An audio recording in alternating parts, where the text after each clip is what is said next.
From 1517, the control of Mecca and the rest of Hijaz was under the Ottoman Osmani Caliphate. The Ottomans established Islam within their territories and created safe routes for the pilgrims to travel to Mecca and Medina. However, as has been the case throughout the entirety of Islamic history, there are always those lurking in the shadows, waiting for the opportunity to pounce and to take power. One such family is the House of Saud, the Saudi royal family. Founded by Muhammad bin Saud in 1744, the Saud Emirate tried to snatch away Mecca and Medina many times. As the Ottomans were busy expanding and protecting the Islamic State from foreign enemies, mainly from those in Europe, the Saud family thought it was a good idea to fight against none other than their own Muslim brothers. After all, why fight against the kuffar when you can just fight against Muslims?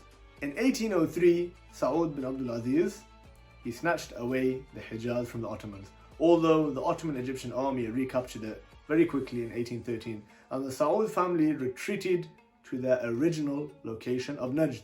Please bear in mind that these are the same people who today preach about not going against the ruler, whilst only yesterday they fought against the Khilafah themselves.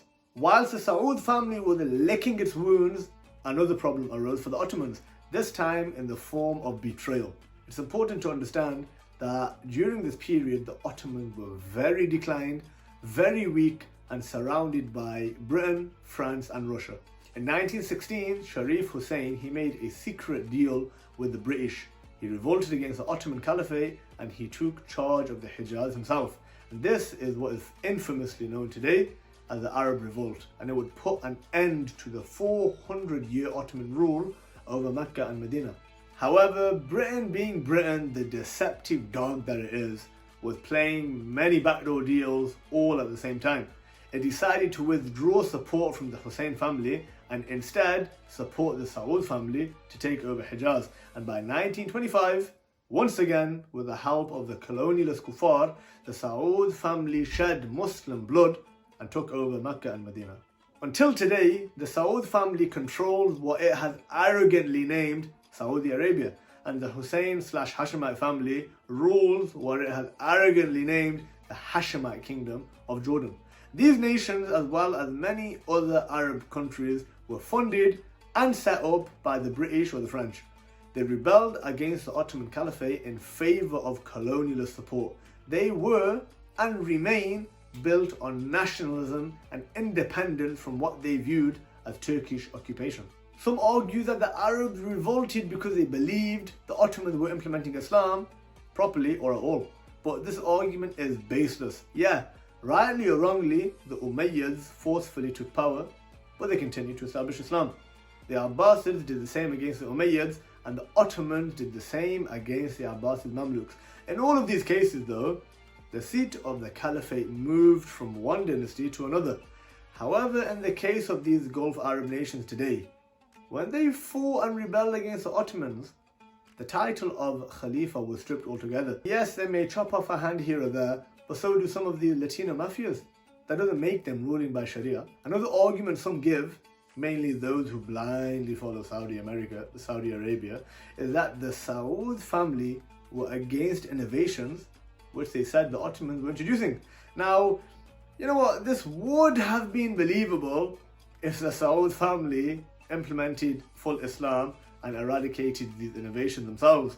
But, you know, as we all know, that didn't happen.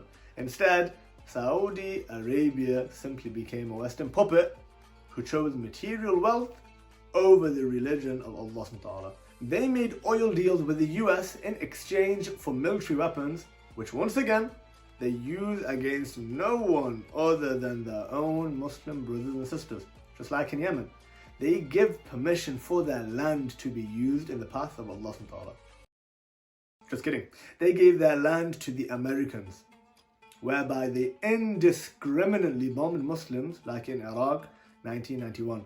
They tried to claim legitimacy from their title as the custodians of the two holy cities, but at the same time have opened up nightclubs and bars not so far from the Kaaba itself.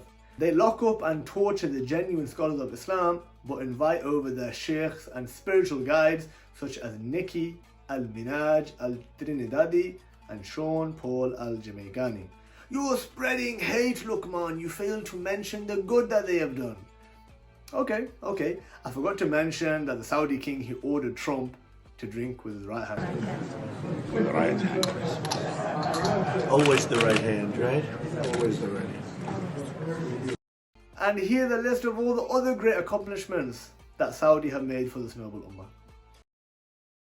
In summary, the Arab nations, mainly Saudi, have a deep-rooted history of being supported by the kuffar against the Muslim ummah.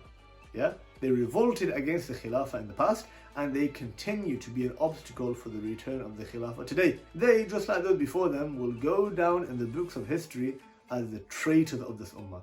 And no matter how much they make from oil wealth or from US weapons, they will never be able to stop the inevitable return of the Islamic Caliphate, which will regain control of the Haramain and bring justice to these criminals.